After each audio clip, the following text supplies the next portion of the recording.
बरं. मी शंकरराव लिंगे, राष्ट्रीय सत्यशोधक ओबीसी फेडरेशन राष्ट्रीय अध्यक्ष.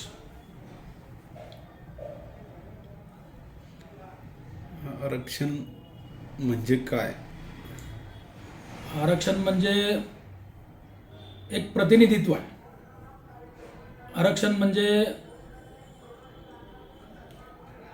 गरिबी हटावचा कार्यक्रम नाही आहे. आरक्षण ज्या समाजाला प्रतिनिधित्व मिळालं नाही, जे मागासवर्गीय आहेत, जे सोशली बॅकवर्ड आहेत, त्यांच्यासाठी आरक्षण आहे. एज्युकेशनली बॅकवर्ड आहेत त्यांच्यासाठी आरक्षण आहे. त्यांनी सामाजिक अन्याय भोगलेला आहे त्यांच्यासाठी आरक्षण आहे. जातीच्या संघर्षात आता कोणाचा फायदा होईल? आता जातीचा संघर्ष म्हणजे कोणता संघर्ष, कोणाचा संघर्ष? आता जो आरक्षणावर वाद पेटलेला ओबीसी विरुद्ध मराठा, तर मराठ्यांना ओबीसीतून आरक्षण दिल्यात, नेमका त्याचा परिणाम काय होईल ओबीसी समाजावर? एकतर मराठा हा सोशली आणि एज्युकेशनली बॅकवर्ड नाही आहे, तो मागासवर्गीय ठरत नाही आहे. आजपर्यंत त्याच्यावर 10 आयोग झालेले आहेत. 8 आयोगाने डायरेक्ट मराठा समाजाला आरक्षण फेटाळलेलं आहे. एक राणे समितीने शिफारस केली होती, ती हायकोर्टातच नाकारलेलं आहे. आणि दुसरी गायकवाड कमिशन होतं, या गायकवाड समितीने सुद्धा ओढून ताणून असे खोटे पुरावे देऊन मराठा समाज मागासवर्गीय असं दाखवण्याचा प्रयत्न केला होता, परंतु ते सुप्रीम कोर्टामध्ये रद्द झालेले आहे. आणि मराठा समाज हा मागासवर्गीय नसल्यामुळं त्यांना आरक्षण देता येत नाही असा स्पष्ट निकाल 5 मे 2021 साली सुप्रीम कोर्टाने दिलेला आहे. त्यामुळं मराठाला आरक्षण तर देता येत नाही. आणि ते कुणबी म्हणून ज्या वेळेला ओबीसीमध्ये येतील त्यावेळेला ओबीसीला काहीही मिळणार नाही. ओबीसीचं जे आरक्षण आहे ते सामाजिक आहे, शैक्षणिक आहे, आर्थिक आहे किंवा राजकीय आहे. त्याच्यामध्ये कोणतंही आरक्षण ओबीसीला मिळणार नाही. याचं कारण आहे, आत्ताचं माढा तालुक्याचा सभापती हा खोट्या सर्टिफिकेटवर सभापती झालेला आहे. सोलापूर जिल्ह्याचा अध्यक्ष नारायण खंडागळे हा खोट्या सर्टिफिकेटवर अध्यक्ष झालेला आहे. शेजारचाच अहमदनगरचा जिल्हा आहे, त्या जिल्ह्यामध्ये एकही खरा ओबीसी त्या ठिकाणी जिल्हा परिषदला, पंचायत समितीला निवडून येत नाही. जिल्हा परिषदेला निवडून तिथले जिल्हा अध्यक्ष पण होत नाही. यामुळं ओबीसीचं फार मोठं नुकसान होणार आहे. परंतु कुणबी, खरा कुणबी जो आहे तो कोकणात आहे आणि तो अनटचेबल असा कुणबी आहे, म्हणजे आदिवासीसारखा आहे. तो डोंगराळ भागात राहतो आणि कोकणातला मराठा हा तळ कोकणामध्ये, पठार भागामध्ये राहतो, पाणथळावर राहतो, जिथं विहिरी वगैरे असतात. आणि त्या ठिकाणी जो मराठा आहे तो मराठा उच्च मराठा आणि कुणबी हा कनिष्ठ धरला जातो. उच्च मराठा समाजाच्या लग्नामध्ये त्यांना कामाला बोललं जातं, शेतावर कामाला बोललं जातं आणि त्यांचं काम झाल्याशिवाय दुसऱ्याचं काम करायचं नाही. आजही तिथं कोकणात नियम आहे.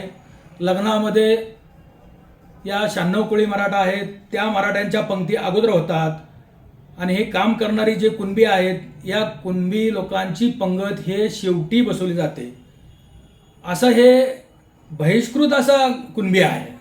आणि तसाच प्रकारचा विदर्भात काही कुणबी आहे, त्याच्या एक 10-12 जाती आहेत, जसे तिरळा वगैरे कुणबी आहेत. ते खरे कुणबी आहेत. तेथील सुद्धा पाटील देशमुख हे कुणबी नाही आहेत. त्याच्यामुळं जे खोटे दाखले घेऊन कुणबी झालेले आहेत ते पहिल्यांदा रद्द झालं पाहिजे. आणि निजामशाहीमध्ये मराठवाड्यामध्ये जे कुणबी आहेत तिथं कुणबी समाजाची व्याख्या वेगळी आहे. कारण निजामाने ज्या नोंदी लावल्या आहेत, ज्याच्याकडे शेती आहे त्याला कुणबी म्हणतात. मग तो मराठा असू द्या, माळी असू द्या, धनगर असू द्या, न्हावी असू द्या, सुतार असू द्या, कुंभार असू द्या, ब्राह्मण असू द्या किंवा मारवाडी असू द्या, गुजर असू द्या, जैन असू द्या, या सर्वच जातींना ज्यांच्याकडे जमीन आहे त्यांना त्यांनी कुणबी म्हटलेलं आहे. मग असं जर सगळ्या कुणबीला द्यायचं म्हटलं तर मग अमिताभ बच्चनला सुद्धा कुणबी म्हटलं पाहिजे. किंवा कोणीही ब्राह्मणाची या महाराष्ट्रामध्ये जमिनी आहेत त्या प्रत्येक महाराष्ट्रातल्या जमीनदाराला कुणबी म्हणून त्यांना दाखला दिला पाहिजे. मग असं होणार आहे का, हा एक प्रश्न आहे. त्यामुळं निजामशाहीमध्ये ज्या कुणबी दाखले मिळालेले आहेत, काही खरे दाखले असेल तरीसुद्धा हे शेतकरी आहेत. आणि मुळात कुणबी जे आहेत ते कुणबी समाजाला ओरिजिनल जे कुणबी आहेत त्यांना जमिनी नाहीत, ते जमीनदार नाहीत, ते शेतमजूर आहेत. आणि जे शेतमजूर आहेत त्यांना कुणबी म्हणून सर्टिफिकेट दिलं पाहिजे, ते आम्ही ॲक्सेप्ट करू. आणि ते कोकणामध्ये तसे आहेत. त्याशिवाय या मराठवाड्यामधला जो कुणबी आहे तो वतनदार आहे, जहागीरदार आहे, जमीनदार आहे, पाटील आहे, देशमुख आहे. अशा लोकांना जर कुणबी म्हणून सर्टिफिकेट दिलं तर या देशात आरक्षणाविना कुणीसुद्धा राहणार नाही. कोणताही समाज आरक्षणाशिवाय राहणार नाही. तर याचा सर्वात कुणबी म्हणून सर्टिफिकेट दिलं तर ओबीसी समाजावर अन्याय होणार आहे, ते बेकायदेशीर आहे. आणि जसा जसा ओबीसीवर अन्याय होईल, काही दिवस मराठा समाजाला ते चांगलं वाटेल किंवा त्याचा फायदा होईल मराठा समाजाला. परंतु पुढं जाऊन ओबीसी आणि मराठा समाजाची लोकसंख्या ही महाराष्ट्रामध्ये 28% आहे. 28%मधील 16% हा ओरिजिनल कुणबी आहे, राहिला 12%. आणि 12%मधले जवळजवळ 7 ते 8% लोकांनी आता डुप्लिकेट कुणबी सर्टिफिकेट आणलेले आहेत. म्हणजे जवळजवळ 4% फक्त आता मराठा हा ओरिजिनल मराठा हा महाराष्ट्रात शिल्लक राहिला आहे. तर आमची ओबीसींची एक मागणी आहे की जे शेतमजूर कुणबी आहेत की ज्याच्या वाडवडिलांच्या शेती नाहीत त्यांना कुणबी म्हणून दाखला द्यावा. ते सर्व कुणबी म्हणून आम्ही ॲक्सेप्ट करू. मग ते मराठवाड्यात असेल, पश्चिम महाराष्ट्रात असेल, कोकणातील असेल किंवा विदर्भातील असेल, खानदेशातील असतील. आता पश्चिम महाराष्ट्रात अजिबात कोणी कुणबी नाही, तरीसुद्धा प्रत्येकाने कुणबी म्हणून सर्टिफिकेट आणलेलं आहे. तर हे खोटं सर्टिफिकेट आणण्याचा जो कार्यक्रम आहे तो पहिल्यांदा थांबवला पाहिजे. तो ओबीसीवर अन्याय आहे. आणि सर्वात जास्त आत्ताच्या मितीला मराठा समाजाचा फायदा होईल, परंतु मराठा समाज हा राजकारणातून नेस्तानाबूत होईल, हे असं मला वाटतं. राजकीय चित्र काय असेल, समजा मराठा समाजाला ओबीसी कुणबी म्हणून सर्टिफिकेट दिले तर ओबीसी समाजावर काय परिणाम होईल? आता ओबीसी समाज हा दबलेला कुचलेला मजूर किंवा आपल्या आपल्या कामात देशाला घडवणारा, स्वतः कष्ट करणारा, दुसऱ्याला जगवणारा हा ओबीसी आहे. कोणाच्या आद्यात नाही, कोणाच्या मध्यात नाही.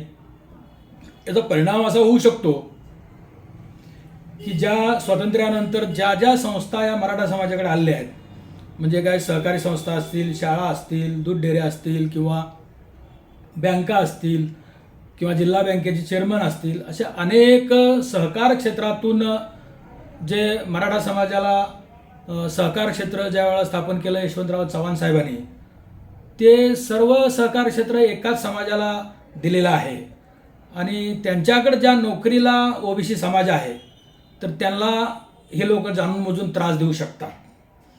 परंतु हा समाज ज्यावेळेला त्रास दिल्यानंतर पेटून उठेल त्यावेळेला या ओबीसी समाजाची लोकसंख्या जी आहे ती या भारतामध्ये 63% आहे.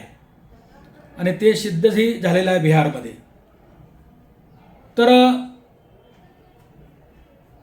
सगळ्यात महत्त्वाचं राजकीय चित्र जे आहे ते लगेच आपल्याला दिसणार नाही, तरी परंतु याची झलक जी आहे ती 2024च्या खासदारकीच्या निवडणुकीमध्ये दिसेल की आत्ता जे 24-25 आमदार जे मराठा समाजाचे आहेत त्याची संख्या 2-4 वर येऊ शकते.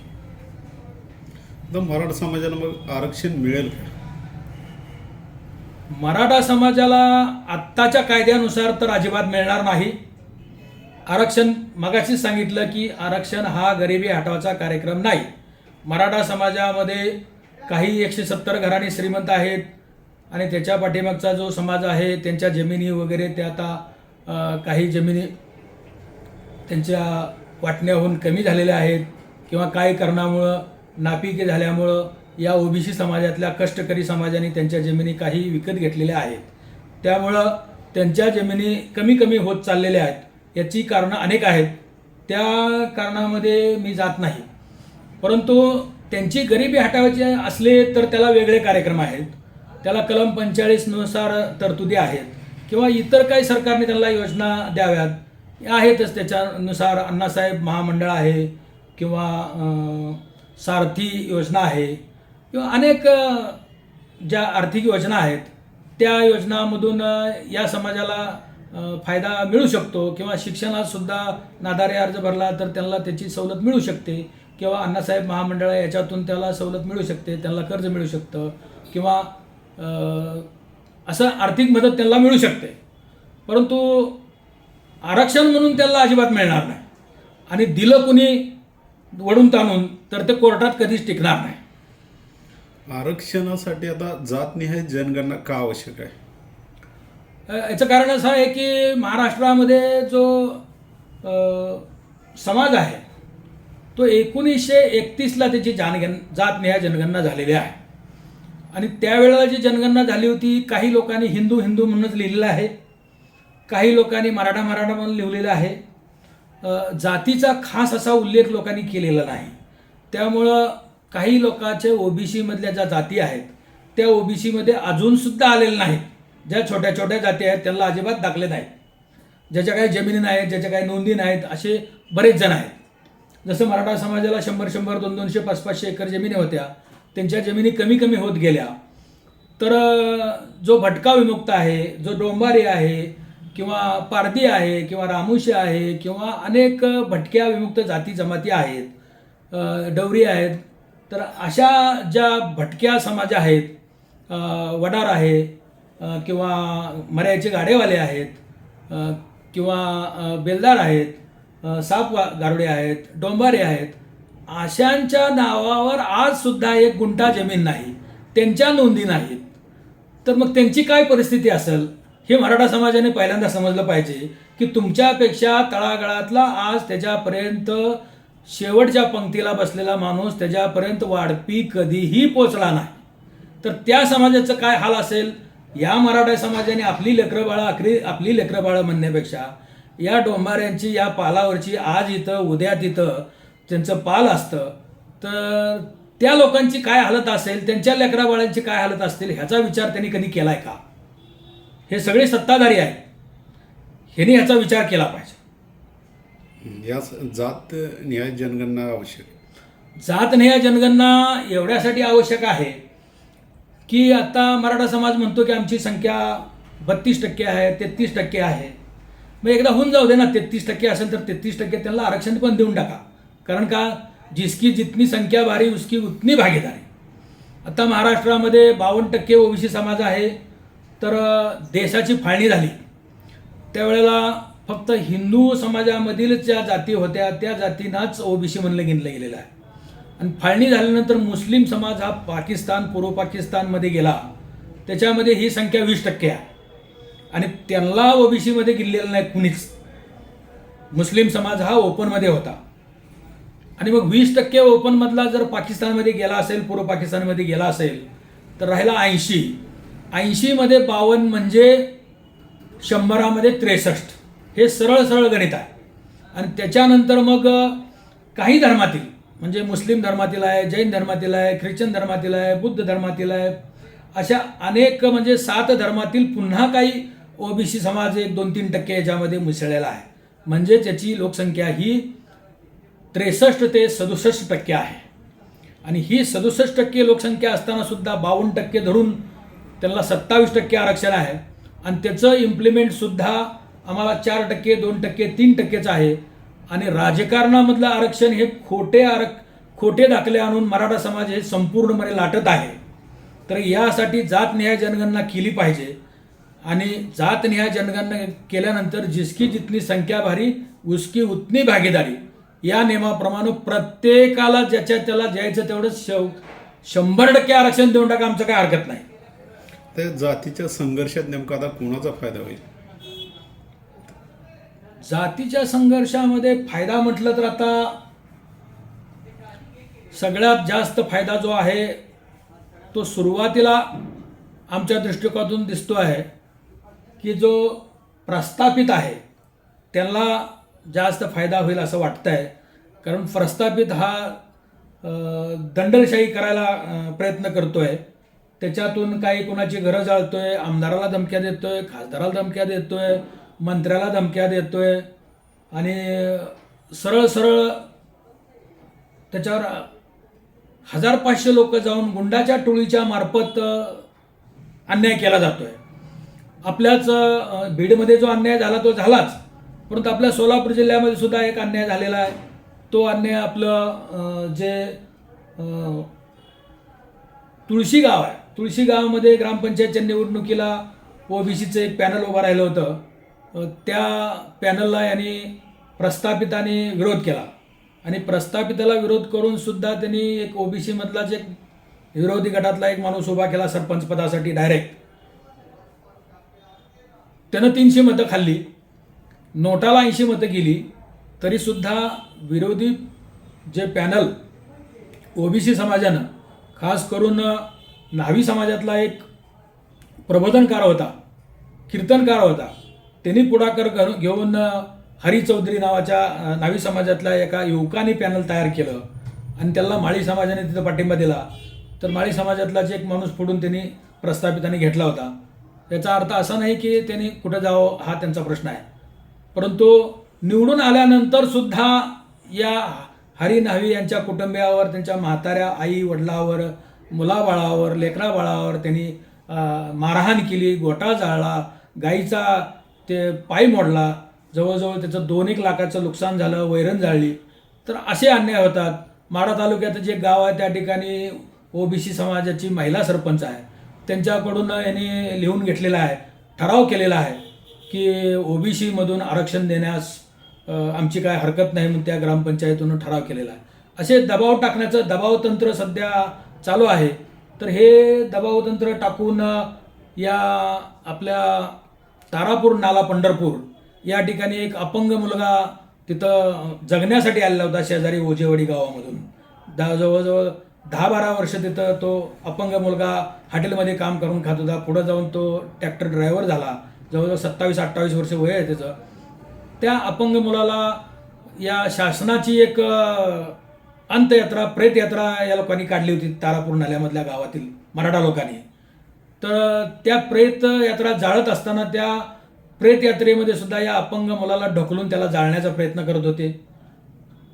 तो तिथं पोलीस वगैरे असल्यामुळे तो काय प्रयत्न होऊ शकला नाही.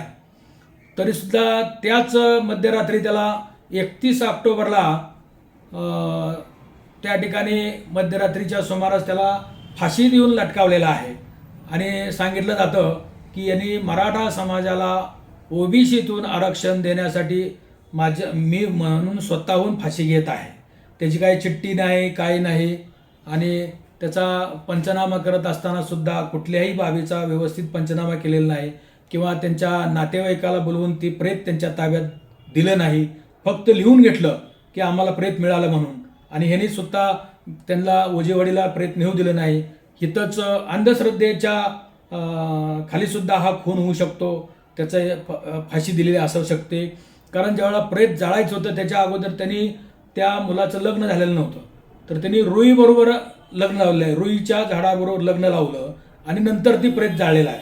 म्हणजे यांनी अंधश्रद्धासुद्धा या गावात असेल आणि अंधश्रद्धा पोटीसुद्धा आमच्या मराठा समाजाला आरक्षण मिळावं म्हणून एक बळी देत आहे असं सुद्धा नवस केलेलं असू शकतो. आणि हा अनाथ अपंग मुलाचा हकनाक बळी त्या ठिकाणी गेलेला आहे. असाच बळी औरंगाबादमध्ये सुद्धा एका मुलीचा गेलेला आहे. मुलगी बापाचा ऐकत नाही म्हणून मुलीकडून सक्तीनं तिची चिठ्ठी लिहून घेतली आणि तिची हत्या करण्यात आली. हा एक गुन्हा उघड झालेला आहे.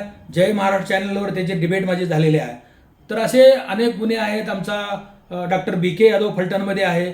त्या बी के यादव यांनी एक निवेदन दिलं की ओबीसी समाजाच्या मध्ये मराठा समाजाला मिसळून आरक्षण देऊ नका म्हणून त्यांचं निवेदन दिल्याबद्दल त्यांचा पुतळा जाळला, त्यांच्या हॉस्पिटलवर दगडफेक केली, त्यांच्या हॉस्पिटलमधल्या जे रुग्ण होते त्यांना पळवून लावलं, त्यांच्याकडून माफीनामा लिहून घेतला, माफीनाम्याचा व्हिडिओ त्यांनी व्हायरल केला.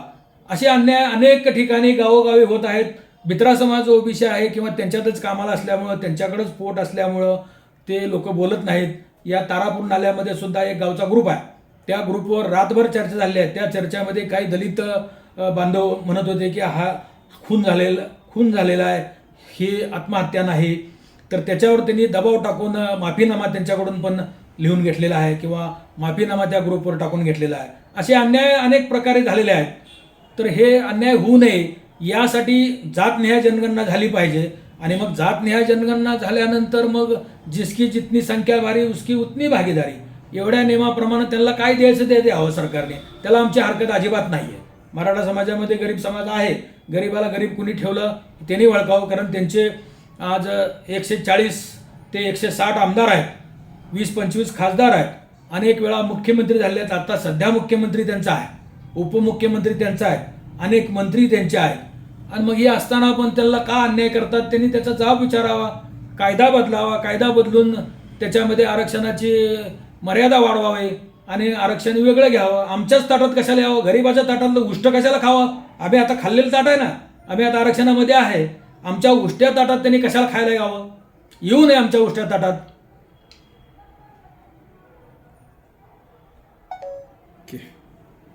धन्यवाद. मी शंकरराव लिंगे,